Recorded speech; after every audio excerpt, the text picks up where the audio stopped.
Good morning. How is everyone doing? Thank you. Okay, let's try that one more time. How's everyone doing? Yeah, thank you. Thank you so much for being here. This definitely is one of our first gatherings of our Puma partners, and we are just so overjoyed to have all of you here today. I know that we need a little humor in our lives, and because we all made it to the middle of the week, let's give a round of applause for us. Yes, round of applause for us. Yeah, a round of applause. I definitely know that some of you know I love puns. Okay, so get ready to either groan or roll your eyes or something. But I'm going to give you the pun for Wednesday. So the pun for Wednesday is, I accidentally went to bed with my contact lenses in.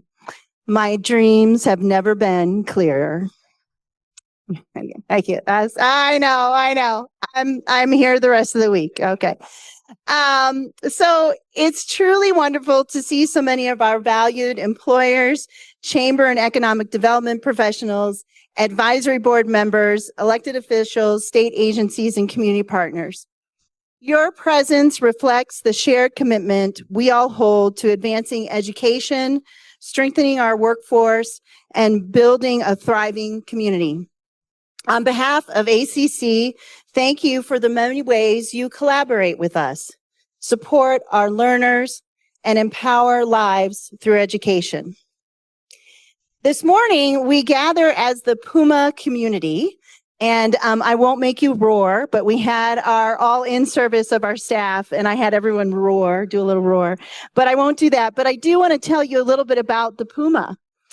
As some of you may know, the Puma is a highly adaptable feline, found in landscapes as varied and as humid as rainforests to snow-covered mountains. Its adaptability and diversity have inspired many names, but the one word Puma is most fitting is power. Beyond personal power, the Puma also symbolizes action, leadership, confidence, and self-assurance. At ACC, we do our best to embrace these qualities. Like the Puma, we adapt to meet the needs of our learners and communities, whether through innovative programs, workforce partnerships, or new pathways that help learners succeed in any environment. Each of our partners, each of you here today embody this spirit as well. Employers take action to create opportunities. Chambers and economic development organizations lead with vision for local prosperity. Our advisory board members guide us with confidence. Our elected officials and community nonprofit agencies show the courage and self-assurance to advocate for the future of education and workforce development. Together, we form a powerful network, one that mirrors the Puma's strength, adaptability, and leadership. By joining forces, we empower our learners, we fuel economic mobility, and ensure that our communities thrive. Thank you for being our partners on this journey and letting us celebrate not only what we have accomplished to date, but what we will accomplish in the future. So give yourselves a big round of applause. So speaking of moving ahead, how do you like that segue? I have the pleasure of introducing our next speaker, Dr. Stephanie Fujii, who likes to just call me Stephanie. Dr. Fujii is a passionate, outcomes-oriented community college leader with over 30 years of higher education experience in student affairs, instruction, and workforce and career and technical education at public, private, and Research One institutions. Most of her experience has been serving in community colleges in Oregon, Nevada, and Arizona before coming to Colorado in July of 2021 to serve as president of ACC. Since becoming president, she has led with a clear mission to empower lives through learning, to deepen the college's impact as a hub for economic mobility, workforce innovation, and community engagement. Her leadership has guided ACC to build stronger partnerships, hence all of you, look at how strong you are, with employers and community organizations, expand educational pathways, and ensure that every learner has the opportunity to thrive. Prior to moving at administration, she was a tenured faculty division chair and faculty senate president. Past administrative experience includes her time at the assistant level as directing and leading faculty instructional support and programs between 10 colleges, a college instructional workforce dean, and a vice president of academic affairs. She has presented nationally on the topics of diversity, equity, and inclusion, retention and persistence, college counseling, and student development. And she has authored articles for the American Council of the American College Council Association, the Association for Community Colleges, and is published in the Community College Journal of Research. Stephanie was recently elected to the board of the American Association of Community Colleges and serves as the president of the National Asian Pacific Island Council and is on the board of Campus Compact. So please help me in welcoming our president, Dr. Stephanie Fujii.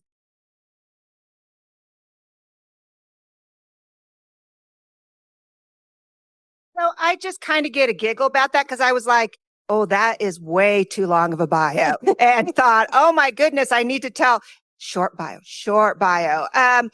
Thank you all so much for being here. On behalf of Arapahoe Community College, I want to thank you for being here today for our Puma Partner Appreciation Breakfast. Looking around this room, I see leaders, I see employers, civic partners, foundation supporters, elected officials, all of you who make our work possible. So this gathering isn't just about celebrating ACC, it's a celebrating about all the work that we accomplished together. I have to share with you, it has been a rough week. There has been a lot of sadness. Let me say it that way. I can get really caught up in that sadness. I've been around, a lot of us have been around a long time. I choose not to focus on the sadness. I choose to focus on hope. I choose to focus on what is possible. And it is gathering like these, when all of you make time to come together, when all you make time and investment in our students, in our programs, in our communities, that builds hope, but it also builds incredible opportunities for our students, for our communities, and for our state and for our country. And I will tell you, as Julie shared in the bio, I've been around a long time. To be in a community that cares so much and that is willing to invest in their time, their money, their resource, their talent, that is such a blessing. And so no matter what happens out there in the world, I am confident of the work that we will do because I have people like you that help us to be able to do that work. So at ACC, our vision is simple but powerful. We are a college that seeks to empower lives. Our mission is crystal clear: to drive new and creative approaches to education, building pathways that open to social and economic mobility. So today, what I'd like to be able to do is share how we've lived that mission and what our journey has been through your partnership and how we continue to shape the South Metro area and the state of Colorado's future together. So, the story of the last year and the accomplishments that we have been able to do in partnership and through your investment in us. We have seen tremendous growth and impact. We have student success at scale. Enrollment continues to grow by more than 5 to 7% annually, with ACC serving 15,000 students per term. That is way impressive. When I applied for this job, roughly, I think I'm in my 5th year, they said the college enrollment was 10,000. To grow that much really speaks to the work that so many people are doing. We hold the highest retention rate. We hold the highest retention rate amongst all community colleges in Colorado and lead the system in degree and transfer completion. We have been, yeah. I like it. And that really speaks also to the tremendous work of our faculty and our staff, many that are here today. And so I also want to do a shout out for my peeps here. We have also worked together to expand pathways together. Our concurrent enrollment partnerships with school districts are unlike any other. Again, I've worked in different states. Our partnership with Douglas County, Littleton, Cherry Creek are preparing thousands of high school students among 1,000 of high school students throughout the area for college and career pathways, as well as our Colorado Health Careers Collaborative, apprenticeship, and our career academies. If you also look, we are innovating for workforce development. With your collaboration, we've launched programs that meet the needs for today's economy. The Colorado Space Institute at STERM is a very, very exciting endeavor for us, for which even in a short period of time, we have been able to have impact. If you look at our Health Innovation Center at Littleton, we have been able to increase the healthcare pipeline significantly. We also have new apprenticeships across multiple fields, boot camps. We're establishing stackable credentials, many great work. You also will see our impact beyond the classroom. Through the work that we are doing, through continuing education, we are reskilling adult learners and helping employers meet workforce needs in real time. Now, also being able to celebrate partnership is what makes it possible. None of this happens alone. We've received generous investments, from the $10 million gift for STERM to our federal grant supporting workforce innovation. We've administered skill advance grants that put training dollars directly in the hands of local employers. Employers are hosting hiring events. We will be hosting, Congressman Crow will be having a jobs fair at the college that we will also be hosting. Civic leaders have invested in the college, enabling us to expand access not only to our physical facilities, but the mobile health lab that we are going to be able to take throughout the community. That has happened through partnership and investment. We also, I want to do a shout out for my foundation. I have a number of my foundation members here. The investment that individuals make to our foundation has allowed us to be able to award $1.5 million in scholarship this past year alone. So I want an applause for that.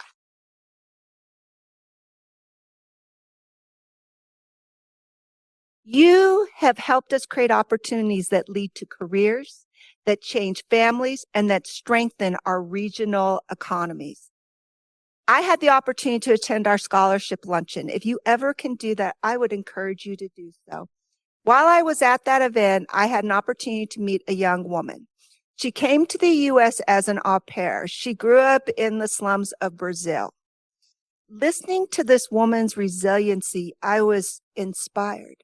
She talked about how important her education was because she wanted to go back home and change the trajectory and the future for her family.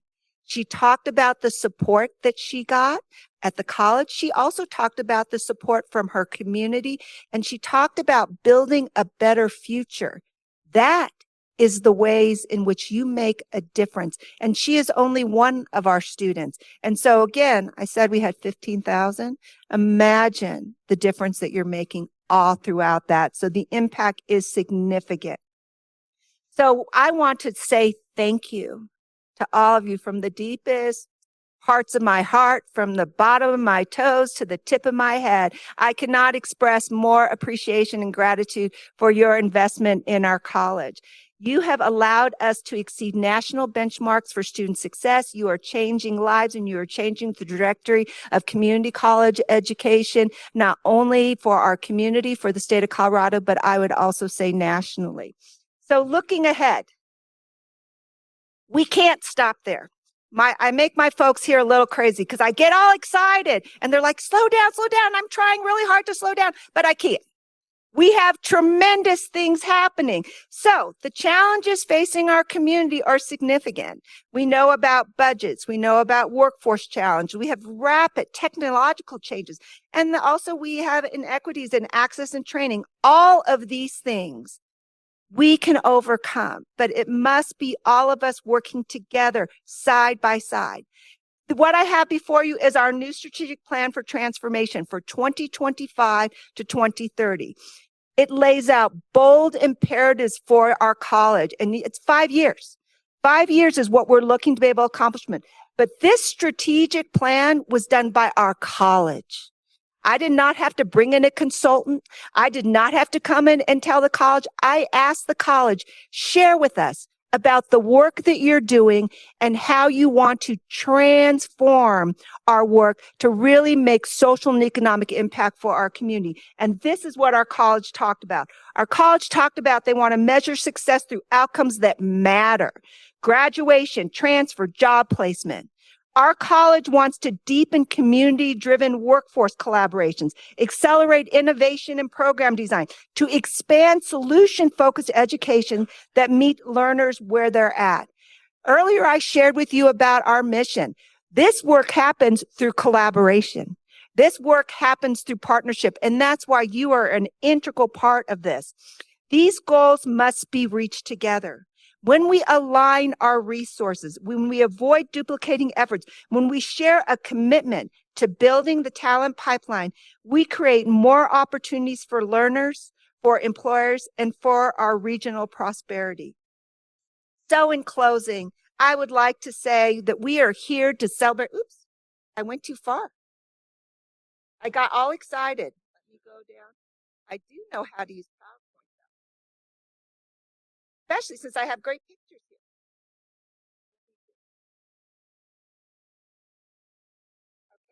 Okay. This is why I have Karna, my friend.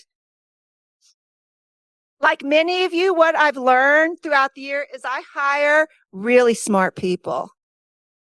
And Peggy King was sharing with me the great quote that she had is, when you hire really smart people, it shows how smart you are. So I just want to share with you, and I leave you with this. We are strong because of you. Together, we have proven that education and partnerships are the most powerful tool for economic mobility. And together, we can continue to make Colorado a place where learners of all ages can thrive, employers can grow, and communities can flourish. So thank you for believing in ACC. Thank you for believing in our students. Thank you for being our partners in this work.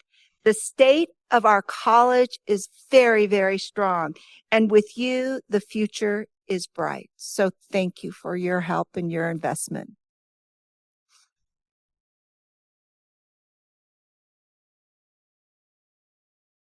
Okay. So I just get so excited. And so now more good things to be excited about. So right now, it is my great privilege to introduce a remarkable leader, entrepreneur, and now storyteller, Dean Stoecker. Did I say it okay, Dean? I did. Yay! I was telling Dean when I took my foreign language in college, they were like, please stop. Stop speaking. Stop speaking. We all have different talents and gifts. Dean grew up in Colorado in Boulder and went on to earn his bachelor's degree at the University of Colorado before completing his MBA at Pepperdine University. His career in data space truly began in earnest in the early 1990s when he worked in sales for data companies, not a glamorous start, but the foundation upon which he built an extraordinary journey. In 1997, Dean co-founded Alteryx along with Olivia Duane Adams and Ned Harding.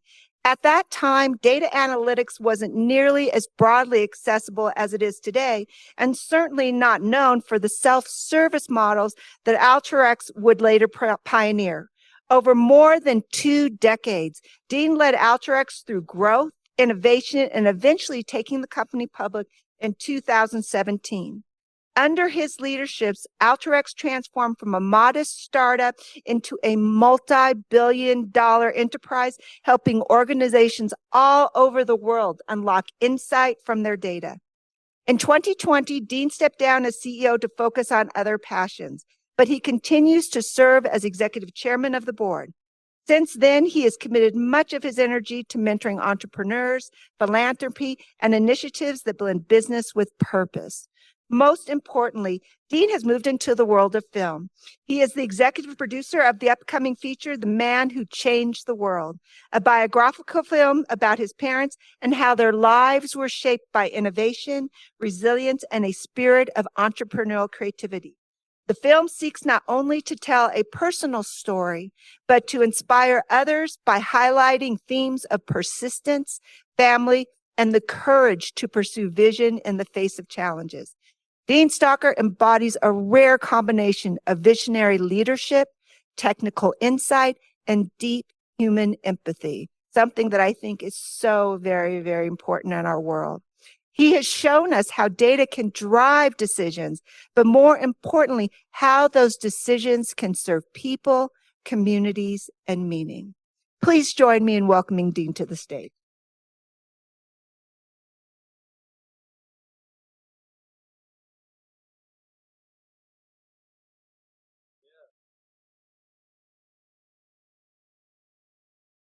Yes, software executive turned movie maker. How stupid is that? It turns out that it's a pretty common theme. People who built businesses, sold them, had great outcomes, get onto maybe a better passion, a bigger passion to influence people, change the world, make it a better place. Now, I'm excited. Thank you for inviting me. I speak at a lot of universities around the world, usually to students. And I noticed that students aren't here today, but you're actually the catalyst for the students being successful. We want to have great social and economic outcomes. It's public sector and private sector that have to influence a student-led curriculum. And I'm a big believer in that. We kind of prove that it works within Alteryx. And so for the next few minutes, I wanted to share with you part of my journey, a little bit about Alteryx, how I even got into the world of analytics and what it meant to me. And when I got asked to speak, there was a little bit of a deja vu. I thought, uh-oh, this might be a setup. And it is a throwback to 2017. 2017, March 24th, I took Alteryx public on the New York Stock Exchange. At that time, we went from an $85 million top-line business 6 years later to being a $1 billion ARR company, only the 41st software company ever to achieve that height. But I was asked in May of 2017 by CU, the dean of the lead school of business up in Boulder, to give the commencement address. And I said, on one condition, I get to say what I want to say. And she said, perfect. And then 2 days before the event, she says, the higher ups want to see your speech.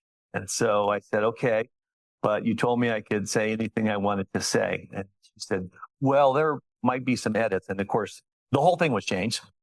So I did a lot of ad-libbing, and I was super grateful that you didn't change anything that I'm about to say. I'm not harsh in what I think about what's going on. I think academia is making all the right moves. But it's actually the private sector and the non-academic public sector that have to be lock, stock in their success if it's going to happen. So let me, without further ado, take you through part of this journey. Now, whenever you speak, you always want to have these captivating titles for what you're going to talk about. I didn't really know what I wanted to say, to be honest with you. I don't know if you recognize the gentleman on this slide. Anybody recognize who this is? Yeah, he's a little known figure, but he's a very, very important figure for planet Earth. This is Buckminster Fuller. He's an architect, an engineer, a philosopher, poet, probably most well known for being a revolutionary, comprehensive, anticipatory design scientist. Now, he had lots of things to say about academia too, way back when. In fact, he was thrown out of Harvard twice. Now, I don't know how that can possibly happen, but he figured out how to get thrown out of Harvard twice. He was kind of the Elon Musk of yesteryear. And he proclaimed a long time ago that we are the architects of the future, not its victims. And he said something pretty profound in 1980 when Department of Education was formed, and probably saw around corners, things that we didn't actually see ourselves. Personal computer came online early 80s. I don't know if you remember, it was a 25-pound K-Pro suitcase. Computer chips were beginning to double every year in both size and power.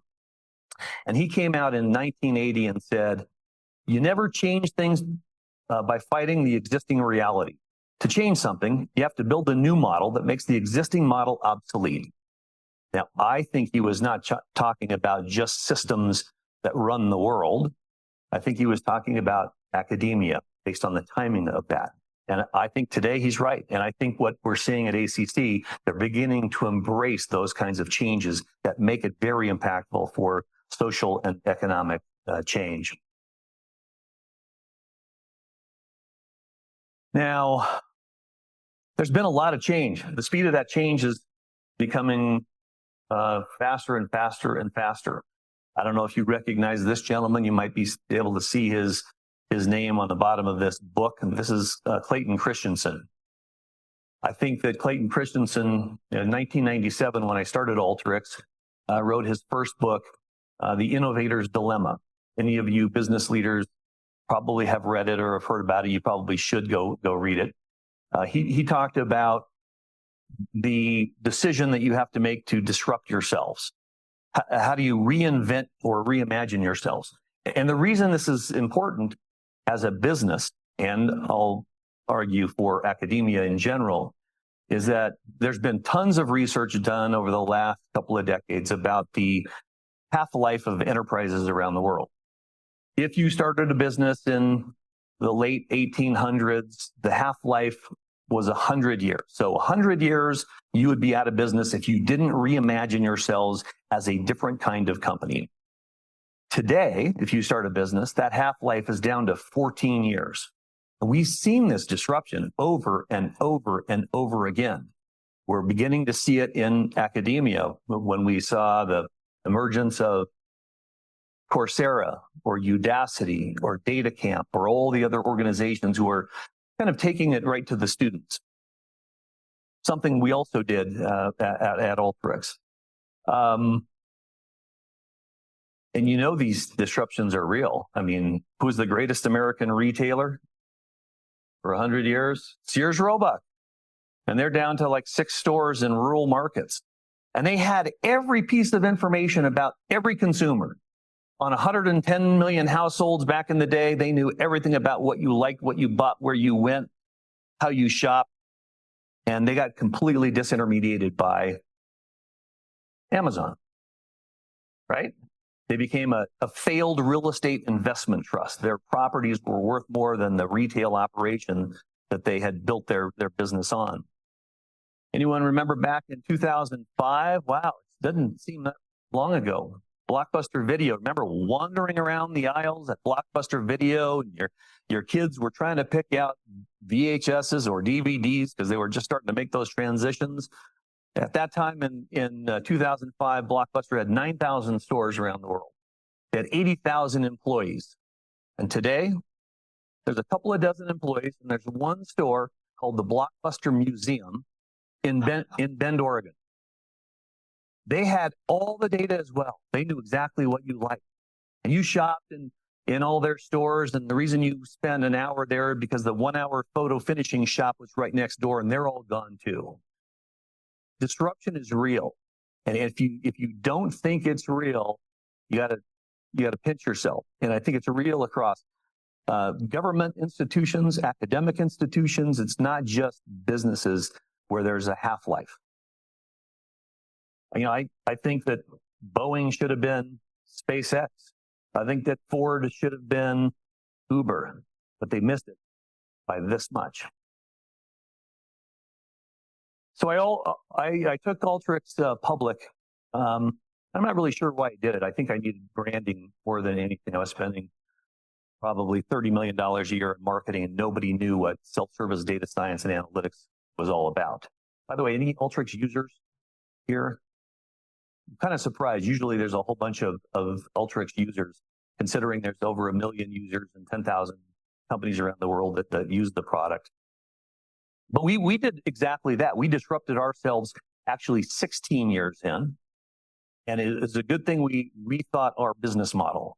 It became not an enterprise sales model. It became a land and expand model. It's repackaging and repricing and changing how we sold. We went from a B2B company to a B2C company. We wanted to, put the thrill back into problem solving. So we went right at the individual analyst who was drowning in complex VLOOKUPs in Excel.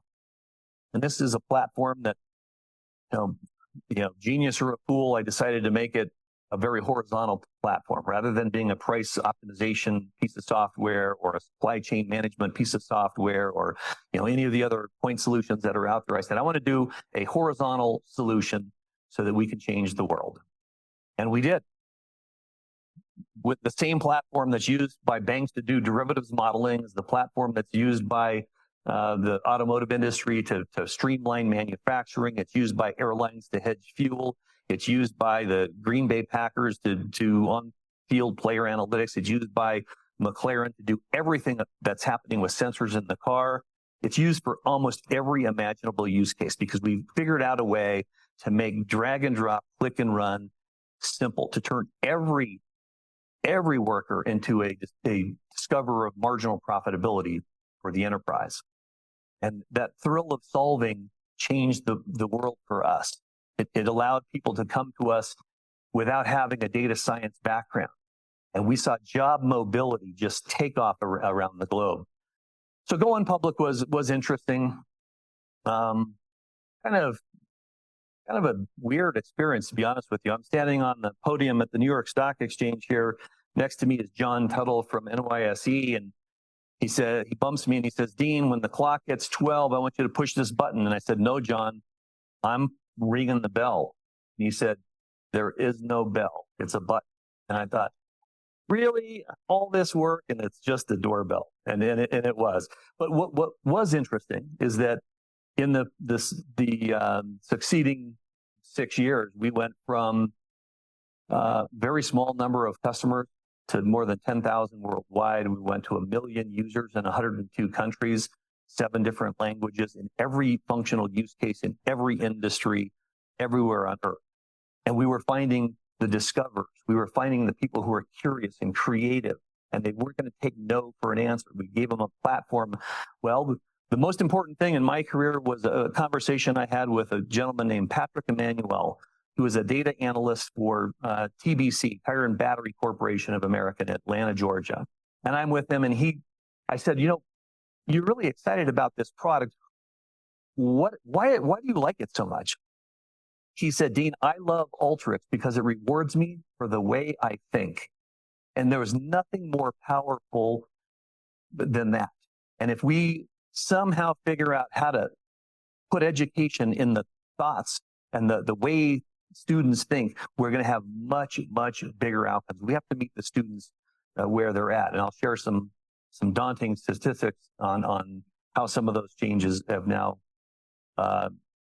affected us, or is certainly going to affect us in the not too distant future. All right, where's my mouse? So after all of this, I retired in this 20-year-old overnight success. And I look in the mirror and I think, does anybody who's 60 years old really go public? It was very rare for somebody my age as a founder and CEO to take a company public. I can remember being on Jim Cramer's Mad Money a bunch of times after the IPO, and I'm on set with him in Connecticut, and the interview's over, the lights come down, the cameras go off, and he looks up at me and he says, "Dean, you don't look like that young, spry Silicon Valley CEO that we typically see in here." Well, my first reaction was to say, "How about I take you outside, Jim, and kick your ass?" I didn't do that. He said, "So what would you tell your 25-year-old self?" And I said, "Well, there's only one answer. Don't wait until you're 40 to start a business." So I wrote this book mostly to get all this stuff out of my head. I wanted to leave it as a legacy for my kids and grandkids. In fact, in the opening, I had to apologize to them for being away so often in building this organization that truly did change the world, certainly the world of analytics, if not the emotions of its users. But I've often asked in interviews and podcasts and things like that two questions that are pretty common. Who are your mentors, and who'd you learn the most from? Well, I can tell you the only mentor that I ever met was my father. And largely this book, as after I wrote it, I went back and read it a year later. And it turns out, my father, the story was about my father. And I decided to then make a movie about my family. But my mentors I had many. None of them I'd ever met. And I suspect if you're in business, you need mentors, because being a founder or CEO is the loneliest job on the planet. And you're going to need mentors to help you guide the rest of your team, to build leadership, to recruit talent, to reimagine yourselves 14 years and 10 years if you're starting the business in the next couple of years. So my mentors were people like Sun Tzu, The Art of War. A lot of years ago, right? A few thousand years ago, Sun Tzu came along, and he had some powerful edicts on how you should think about your business. Read Sun Tzu, Art of War for Business. It's probably where I'd start. He said, and you'll recognize this if you're in business, I always worried about the alignment of my teams between strategy and tactics. And Sun Tzu had a phrase called Bing Fa. And it stands for, strategy without tactics is the slowest route to victory. Tactics without strategy is the noise before defeat. So it forced me to think about aligning strategy and tactics across my leadership team. Buckminster Fuller is certainly one of them. I think Buckminster Fuller said some amazing things that were worldly, that were not just about technology or design or architecture. It was about saving planet Earth. And he said, we are never going to be able to take care of planet Earth very well, nor for very long, if we don't see it as a common cause. It has to be all of us or none of us. And that's exactly why you're here today. It has to be this trilogy between public sector, private sector, and the students if we're going to be successful at impacting planet Earth. Or Andre Geim, who was very important to me because he was a scientist who invented graphene. And it was a mistake. They used to have Friday night experiments, and it was a mistake. They invented graphene, which now is an integral part of every computer chip that's manufactured. And he said, you should never, it's funny how all these people have comments on education. Many of them didn't go to college. And Geim did, but Geim said, you should never go deep early on in your career. You should graze shallow. And to me, that's pretty important, because did any of us really know what we wanted to do at age 19? Of course not. I'm 60 and I'm 68. I still don't know what I want to do. But I'm pursuing all the things that I'm passionate about. That's for sure. Or J.C.R. Licklider. If you're in business, read J.C.R. Licklider's most seminal paper, 1964, called Man-Computer Symbiosis. If you want to know how students think, take a look at J.C.R. Licklider. He says we gotta figure out how to take away the friction between the human and the machine if we're going to amplify human intelligence. And so everything I did at Alteryx were around these mentors. And the other thing people asked me was, well, who'd you learn the most from? And I think they were expecting things like, oh, I learned a lot from Larry Ellison or Bill Gates or Steve Jobs. Not true at all. You know who I learned the most from in traveling the world? The Uber driver in Sao Paulo, the barista in Lima, the pub dispenser dude in London, the sommelier in Paris. And it turns out we all want the same thing. We want to build our own masterpiece. We want to have a good relationship, a good friendship.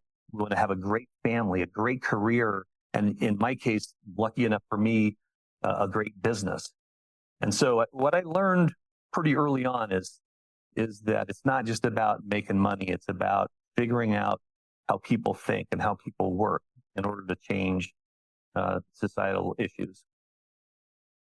And of course, I wasn't done after writing the book. And in fact, Hollywood came calling and they said, wow, we understand this story, and Hollywood's kind of a mess right now, right? They're all leaving LA and they're all beginning to think that family values are important, and this social media shift and technology shift in general is causing lots of issues. Well, I'll just say this. There's 8.5 billion people on planet Earth, and there's only one thing we all have in common. Only one. We are all sons and daughters of somebody. And so we've got to figure out how to inspire people to live life differently. Not just education, but living daily, and how you respect people and have empathy for people. And so Hollywood came calling, and in my harebrained idea, I said, okay, I'll make a movie. I put up $15 million of my own money because I didn't want to try to sell my family story, because that would make me feel really, really weird. And I said, let's make this movie. And 6 weeks, starting March 10th of this year, we put together a big team. Turns out that making a movie is no different than building a software company. It just happens in 6 weeks instead of 24 years. And so from March, well, actually probably February to April, it was an amazing experience. We hired 460 extras, all from Colorado. We hired 130 cast, 95% were from Colorado. We hired 30 principal actors, all but 5 were from Colorado. And that allowed us, I don't know if there's anybody from ODIT here, but it allowed the public sector to recognize the value of economic growth by adding jobs in a little known industry called the film industry. Well, it's little known to Colorado, but notice we have Sundance Film Festival now, starting in January of 2024. And the reality is it's a $125 billion industry worldwide. And organizations or states like New Mexico, they put up a couple of $100 million in tax incentives, and Colorado put up 5. And I got 2 million of it for my film. So something's wrong. We know that $1 of government investment yields 8.5 in economic value to the state, and it puts lots of people to work. And so I'm doing yeoman's work to try and align academia, all the universities, all the colleges who have film and theater schools, with public sector efforts to help us out, to allow storytellers to tell better stories than what Hollywood has been able to tell us. But enough about me. Let me take you back to why I think all this is important. It's funny. There's just some fundamental things that I think are wrong, have been wrong with academia, especially universities. I can remember in 1976, I was at the end of my sophomore year, I was required, not asked, I was required to declare a major. I honestly had no idea what I wanted to do. And I just said, okay, I like numbers. Finance is never going to go away. I'll pick finance. Hated it. I just hated it. So the last possible second at the end of my junior, in fact, it was in the fall before I even started my senior year, I'd gone to an event here. This is a boat, a ship called the SS Universe. This one is a picture of when we were in Cape Town, South Africa's harbor in 1978. And I realized that if I were going to go around the world with 400 other students, I might come back understanding what I would want to do for the next 50 years. But I wouldn't know that unless I actually figured out what the world needed. Certainly couldn't change it. And so the last possible second, at the end of my junior year, I had one credit that I needed to have, but it could only happen if I changed my degree, my focus to international business. So I changed it to international business, and that was kind of all she wrote. And I realized that we're all the same. We're worldwide. We're all the same. We just want a good roof over our head. We want a family. We want to build a business, a career, a marriage, a relationship. And that kind of set my path on what I wanted to do from then on. Now let's talk about I think are the four ingredients of why you're all here. Certainly why I did what I did in business, and it's certainly why I'm doing what I'm doing today in the film industry. And it's not just film. Today I mentor 9 startups around the world. I'm on 3 boards, 1 public, 2 private, all AI focused. And you can't believe the stuff that people are dreaming up. It's a little frightening. And if you're academia, you should be scared to death. Because, we're in a position now where we have to train students on the technologies that are going to make people lose jobs. And so it's almost working in reverse. I think there's a way to solve that, certainly, but it requires us to amplify human intelligence more than anything else. Of course, we all love jobs. I wanted a job, right out of college. I had 2 offers. I moved to California, had 2 offers, and I didn't want just the job. I wanted an experience. I wanted to love what I did. I wanted to make a difference. And I had 2 job offers. One was $30,000. This is 1980. $30,000 was a lot of money back then for a college graduate. An expense account, a car, but it was selling cardboard boxes. And I've got nothing against cardboard boxes, but I just couldn't go to my 4th grade, my son's 4th grade class to talk about what you did as a parent. And so I took a job that paid $12,000, had no expense account, didn't have a car, but it was fascinating because it was all about data. My father-in-law almost killed me. But I took that job, and that's what changed my career, my outlook on life, and how we were able to make a difference with Alteryx. And of course, those jobs are all impacted today in pretty meaningful ways. I don't know if you have read up much on singularity, but this is that concept. It's been around for 50 years, and we keep pushing out the date for singularity, and it's this notion that the linear computing capability of the machine will become smarter than the human. And as we get dumber as humans, Buckminster Fuller says we all are born geniuses, and throughout life we become de-geniused. And as we get dumber and dumber and machines get better and smarter and faster, there's going to be an inflection point. Now, I think we can stave that off for years and years to come. I think that singularity, it's been tested. Alan Turing in 1942, working for MI6, the equivalent of the CIA in World War II, the CIA of the British government. Data scientist, and they gave him probably way too much money. $6 or $7 million back then was a ton of money. And he built the bomb to try to resolve German Enigma. And they created these models, these machine models that would dissect the Hitler cables every morning. But they could never resolve it until they injected human logic. And as soon as he injected human logic, the war was over. And we're kind of at that same inflection point, which is why we have to amplify human intelligence if we're going to stave off singularity.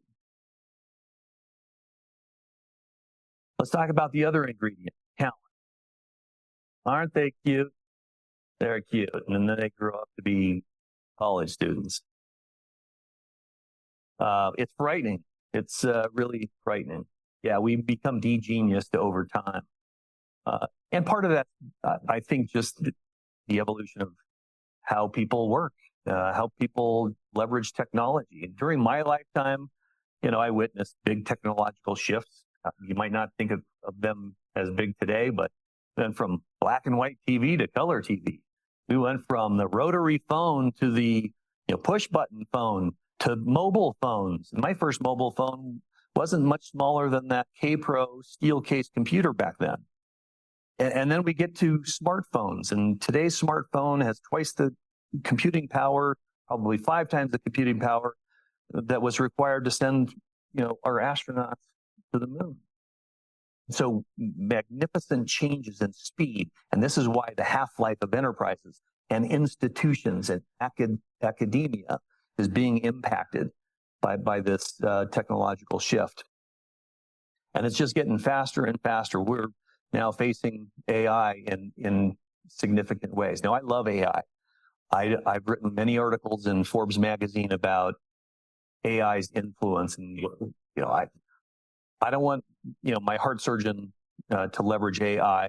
I think AI can be good for lots of typical use cases that are out there, but it has to be perfect, not good. It has to be perfect for some use cases, and I don't think we're anywhere close to that. For God's sakes, we're still having autonomous vehicles crash on fixed networks, and so if we can't solve those problems, we're in a world of hurt. But nevertheless, the technological advancements and the speed of those advancements makes me wonder whether we're part of the Homo sapien species or the Homer sapien species. The statistics are kind of staggering, and I went and found a bunch of stats that make me believe that we are getting dumber faster. And that worries me. We've got to figure out how to amplify the humans. And if we do that, we're going to be in great shape. AI can't exist without human intelligence, but it's up to us to leverage what we need in business with what academia needs to train for these students who are, like Homer Simpson. So, a study done in June of this year, more than 5 billion people are on social media. Maybe not such a big deal, but probably 100% of people who have mobile phones are on social media. 5 billion social media users per month breaks down to 2.5 hours per day. 2.5 hours per day. And in the age cohort that we care most about, the 16 to 24-year-old age cohort, it's 3.5 hours a day. I mean, it's just shocking. And of course, 78% of that age cohort is on Instagram. Most Gen Zers born between 1997 and 2012, they prefer Instagram for all their news and information. Wow. And you can see that in the decline of linear television, cable news. We're getting snippets of the truth, and we're not amplifying our skill sets. In fact, Disney came out with a movie a few years ago, I think was, a prophecy on what was going to happen. The movie's called WALL-E. And it's about when AI and machines take over the world, we'll just become dumb, fat, and lazy. And I think we're kind of at that precipice right now. So we've got to reverse some of these trends. So let's talk about the third ingredient, education. Now, I loved my education. But in building Alteryx, after my undergraduate at CU and my master's degree at Pepperdine, I only relied on one class religiously in building my business from a startup to a multi-billion-dollar organization. Only one, organizational design.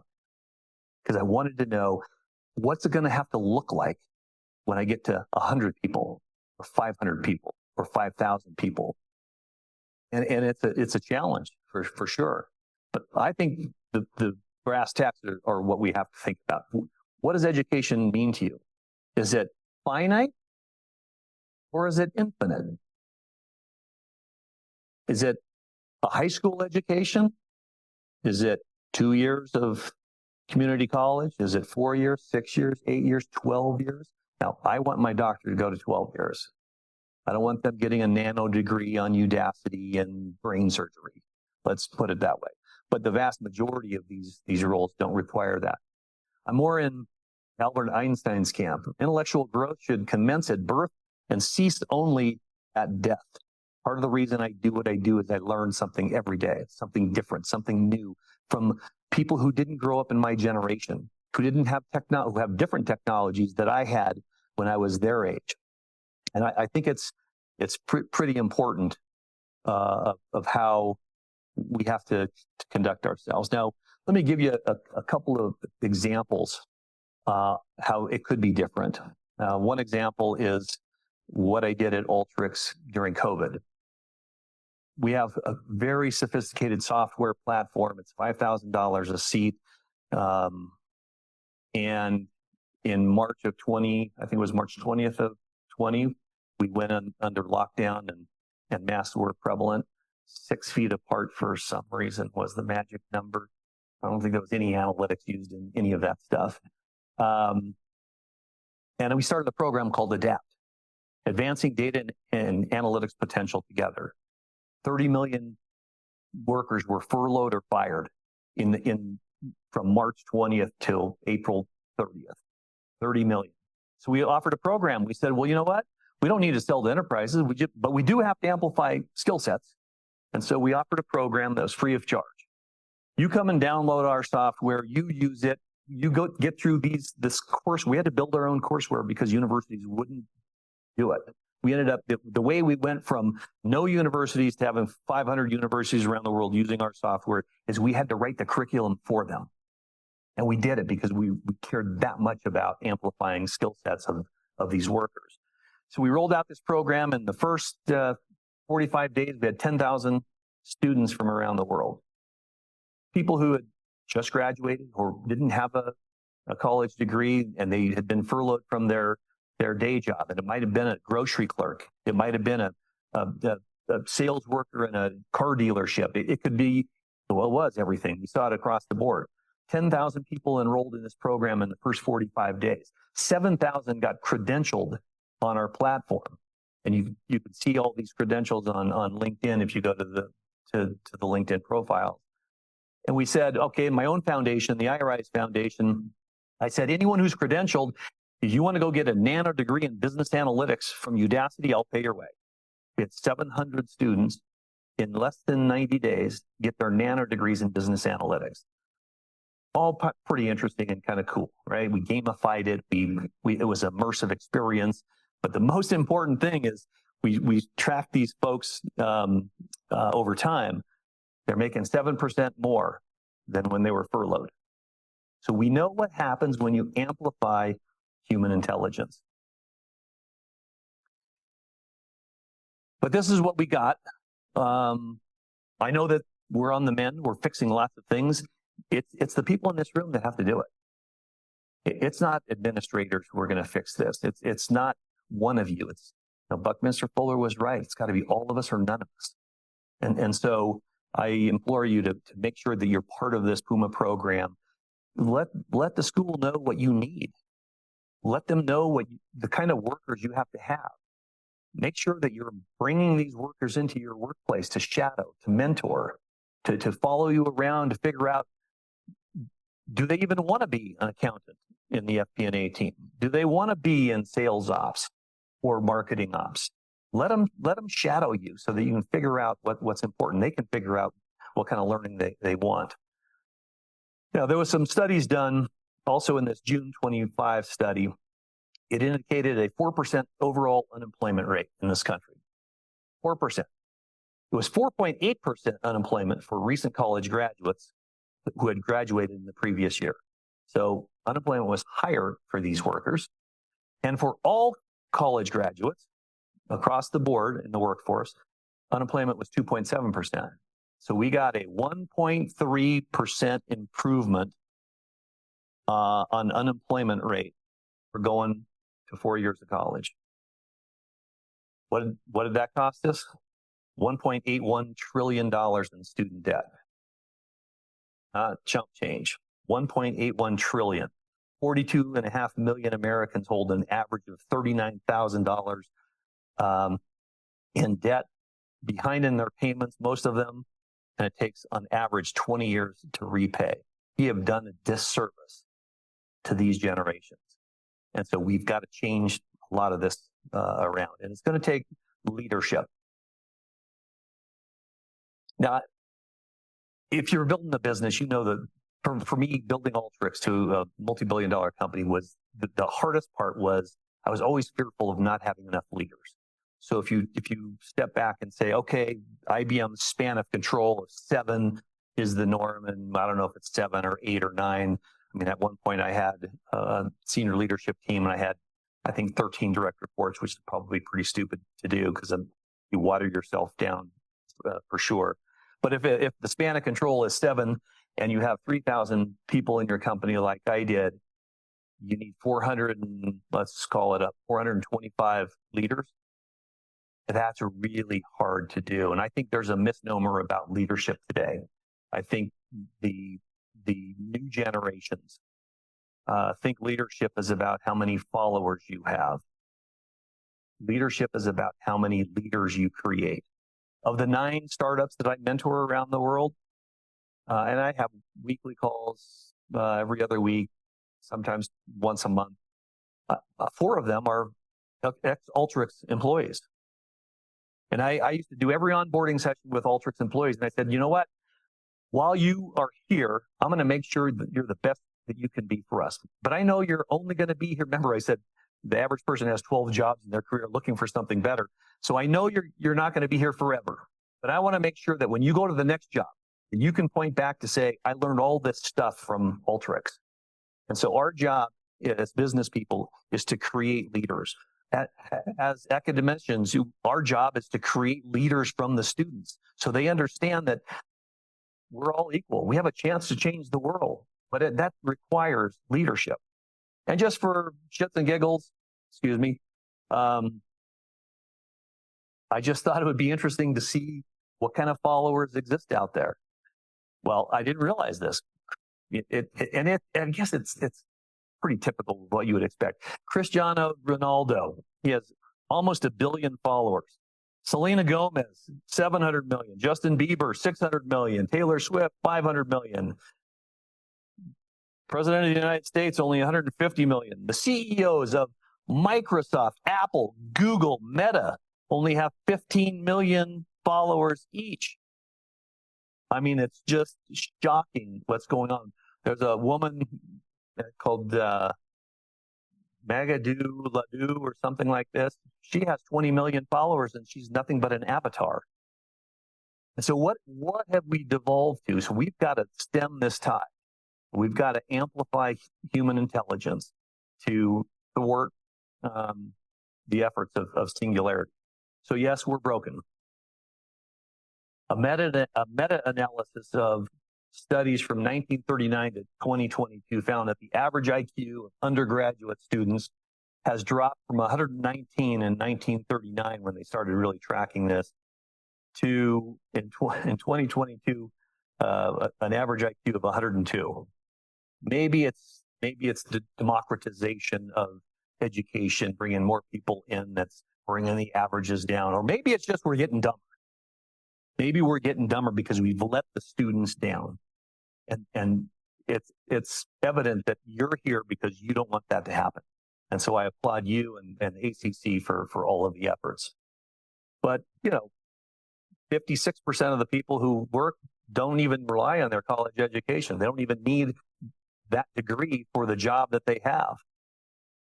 So people have to rise up and figure out what it is they want to do in life. You got to develop your life's purpose rather than rely on academia to tell you what you need to go into, or certainly not what your parents told you to go into. So how do we solve the problem? I think the solving of the problem is pretty straightforward.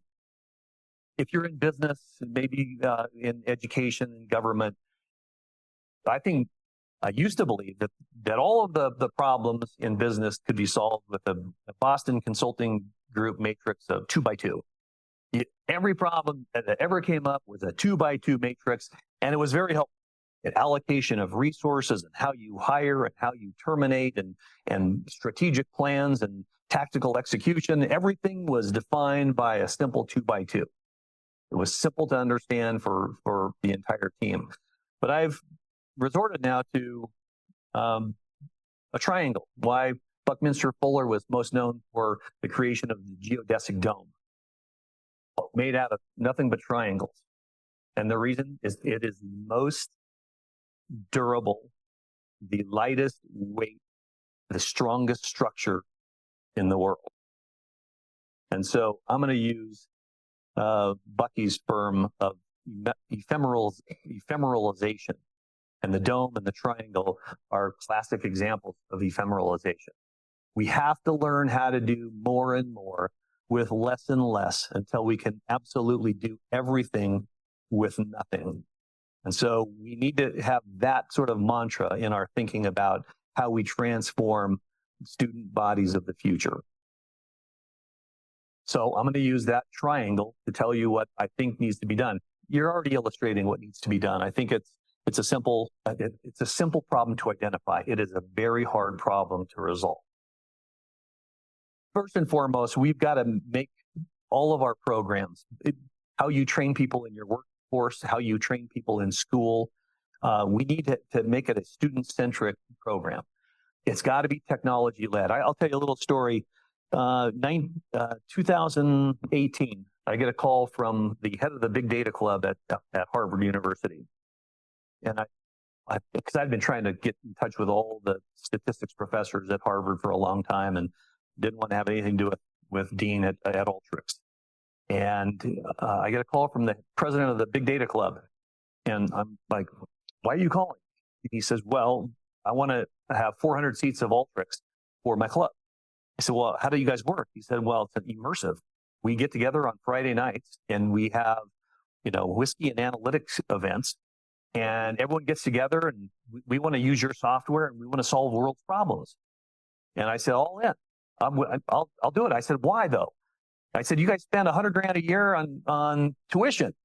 He said, well, they don't teach us these things. They teach us theory. And we want to be hands-on. We want immersive experiences. So we go on site at these 500 universities every year, and we have hackathons and datathons. And we let them pick their own problem, because everyone's got a different world problem they want to solve, whether it's climate change or saving the whales or protecting endangered species, whatever it is. It's not for us to tell them what part of the world's problems they want to solve. And we train 400 or 500 people in 4 hours, and we form groups, and they pick a problem they want to solve. They use open API sources to download all the relevant data, and they solve the problem, and then we make them present it back to a board of judges to make sure that they understand not just the problem, but the solution for which they've solved. And the winners, they get scholarships. These students dig this. And so now we're on site at businesses around the world because they want to amplify the workforce. They don't want to have to always hire from the outside. And I've seen job mobility like you cannot believe. I've seen junior accounting clerks become product managers because they excelled in Alteryx. I have seen people in sales ops advance into product development as coders. And it's because we've given them skill sets that provide mobility like you've never seen before. People getting promoted and raised and winning trips from the CEO at annual events and things like that. But this has to embrace the way these workers think or these students think. It has to be gamified. It has to be online. And I personally think it has to be online and offline, because if it's online, those are not going to be your people leaders of the future. And so you have to be face to face with people if you want to become a people leader. And then it has to involve the private sector and the public sector, and with different dimensions. I think for private sector, we figured out how to have these events at universities. And I didn't care if they used our software afterwards. It didn't really matter. I knew they would because we put the thrill back into problem solving. And what we did, though, is we amplified their skill sets. So they really had an opportunity to go do almost anything in any industry, because at the age of 19, they had no freaking idea what they wanted to do. And of course, we have to bring under our wings these students. At Alteryx, we have mentoring and shadowing programs, early career programs. So we go out to even the high schools, and we bring them in to help them figure out what do they like, what's interesting, what are the challenges, and they shadow the CFO, they shadow me to figure out, would I ever want to be a CEO one day? And of course, the public sector, we've got to democratize lifelong learning. If we wave goodbye after 2 years at community college, or we wave goodbye at four-year university, we're making a grave mistake. It's cradle to grave learning. Otherwise, we will get dumber over time. I think that the government needs to provide obviously, I think we have to have community college for free, but not in the way we typically see, where the government rebates the student. I think we need to rebate the businesses to make sure that they hire those students who had the courage to go get educated.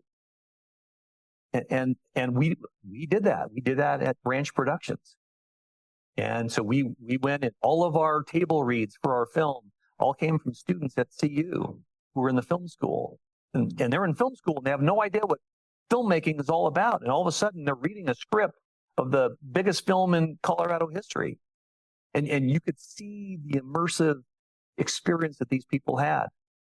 We built my childhood home in Branham High School's gymnasium. It was in the midst of becoming a vocational school.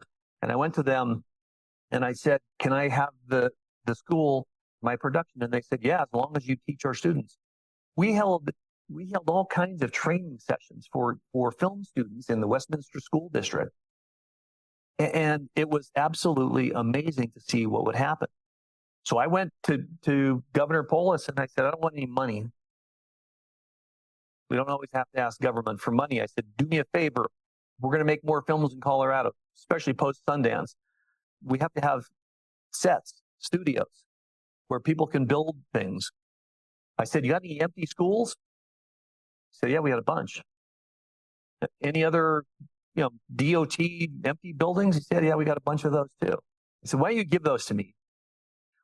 It will be a segue from higher ed in film, sound, music, writing, catering. For God's sakes, I spent $500,000 just on catering a movie for 6 weeks. We have all these swim lanes, and we get people involved, but I need the facility to do it. Take an unproductive asset that the state of Colorado owns, give it to me, and we'll turn it into a producing asset and actually give jobs to all these kids going through school that have to then move to California or Albuquerque or Atlanta. So we're training them to hurt our economy. And so it's all beginning to work. And we've seen it firsthand that this activity does work. And of course, across the board, between students being leaders in their own lives and their own career ambitions, to the private sector leadership that you can communicate with academia what it is you need, and public sector communicating and leading on the things that matter most, that's going to drive social and economic impacts.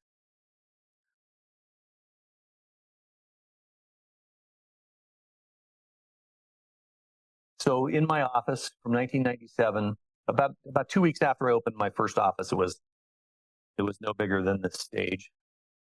And I was lonely. It was scary. I put up all my money to start this business. And I found an advertisement in, I think it was Time or Newsweek magazine, and this was the saying here. And it was a reminder to me that we can always get better. Remember back in the late 1800s, they closed the patent office. They said everything that could be invented has been invented. And since then, we've rolled out something like 6.5 million new patents. So everything that's out there can be redone. But I'll end on this Buckminster Fuller quote. It's pretty powerful. While it takes a village for all of these changes to occur, it also takes just one. Buckminster Fuller said, never forget that you are one of a kind. Never forget that if there weren't any need for you and all your uniqueness to be on this earth, you wouldn't be here in the first place. And never forget, no matter how overwhelming life's challenges and problems seem to be, that one person can make a difference in the world. In fact, it is always because of one person that all the changes that matter in the world come about. So on behalf of Alteryx, Branch Productions, ACC, and the Puma program, I humbly ask you, please be that one person. Thank you.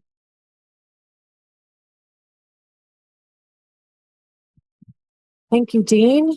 Thank you very much. Okay. Dean, that was amazing. I don't know about you, but I took some notes. And so just a few things that I wanted to just reflect on. more and more, we're working with less and less, right? I mean, that's community colleges through and through. Learning from the Uber drivers and the bartenders and the coffee baristas, I think that's something that we all do as well. We're here for a common cause. That really resonated with me as well. You're the architect of your future. We are all the same, and build your own masterpiece. I really love that. So I love all those, but the one that really stuck with me is this whiskey and analytics night. I don't know if anybody's interested, call me up. So good morning, everyone. My name is Courtney Lofaum. I know a lot of you, but as the executive director of the Arapahoe Community College Foundation, I can tell you kind of what you ended on, that it really does take a village to run a community college. And in our village, we are fortunate to have a neighbor like Craig Hospital. Craig Hospital is world-class, they're compassionate, and they are truly committed to education. Craig Hospital, if you don't know, is known across the globe for excellence in spinal cord and brain injury rehabilitation. Their tagline, which I found particularly interesting, is unyielding determination. And if you've ever worked at a community college or know a community college, you know that we speak that language fluently, especially around budget season. But what makes Craig truly exceptional is that they just don't heal, they educate. They don't just innovate, they really open doors for people. Through their clinical placements, their mentoring, their clear career-connected pathways, Craig Hospital helps our students turn classroom knowledge into practical skills. And the practice skill ultimately into meaningful careers. And so that's our mission and vision here at ACC, is empowering lives through education and opportunity. When our students step into Craig Hospital, they gain confidence, they gain compassion, and they're getting a professional runway. When they graduate from our program, they carry those values into Colorado's healthcare workforce. So thank you, Craig Hospital, for reminding us that the smartest investments are in people, as well as in the places and the programs and tools that help them thrive. So from the simulation labs that hopefully some of you will see in your tour, and the equipment, to the hands-on experiences that shape great clinicians, when ACC and Craig Hospital partner, students rise, overall care improves, and ultimately our entire community gets stronger. And as a finance guy, Dean, I know that you know that that's a return any investor can get behind. So today, it is my honor to present the Promoting the Power of Education Award to Craig Hospital, not only for leading in healthcare, but for leading with education. So please join me, Diane Reinhard with Craig Hospital, and congratulations.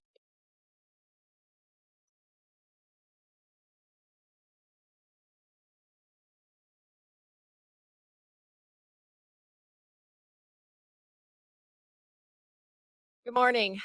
My job at Craig Hospital is the Director of Government and Community Affairs, and my colleague, Jeannie Akins, is our VP of Hospital Services and Chief Nursing Officer. So it's really important, first, that I always remind people that Craig Hospital is located in Englewood, Colorado, not to be confused with the hospital in Craig, Colorado, which happens a lot. We provide services for individuals who have sustained a spinal cord injury and/or traumatic brain injury. Our commitment and our mission is not to provide just excellence inside the walls of the hospital, but also in our community. And we do that by partnering with many community organizations to help with a healthcare workforce pipeline, as well as providing education on disability awareness, accessibility, and inclusivity. There needs to be a sense of belonging for these individuals once they leave our facility. So I know we're running over time. I just want to tell you that our heart is full to receive this recognition and to thank you for not only seeing our intention, but feeling our impact. So thank you very much. Okay. Yeah, we're going to go over there. I think Julie Beggs is going to wrap us up here. Thanks, Julie. Hello again, everyone. Thank you so much for being a part of our day today. As we bring this morning's gathering to a close, I once again want to extend my heartfelt gratitude for all of the Puma partners that are here. The challenges we face as educators, employers, community leaders are complex, but when we work together, our adaptability and our shared vision allow us to create opportunities and shape a future none of us could achieve alone. As some of you know, I love poetry, and so I want to leave you with a poem today.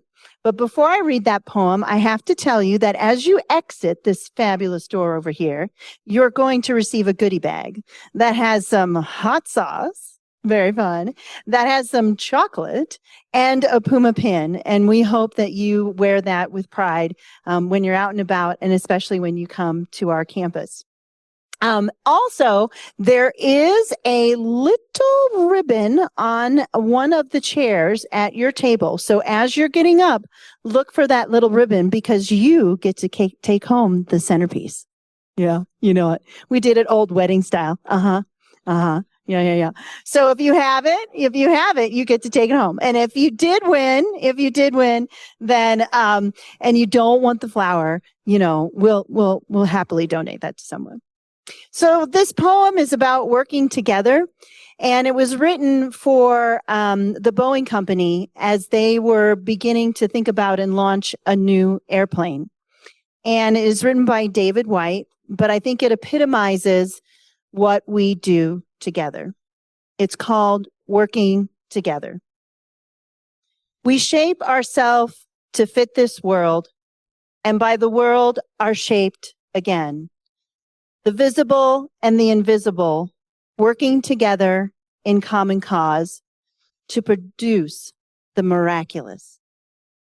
I am thinking of the way the intangible air traveled at speed round a shaped wing and how easily it holds our weight. So may we in this life trust to those elements we have yet to see or imagine, and look for the true shape of our own self by forming it well to the great intangibles about us. This is the essence of our partnership, the visible and the invisible, the seen and the unseen, working together in common cause. Thank you so much for sharing your morning with us today, and have a great rest of your Wednesday.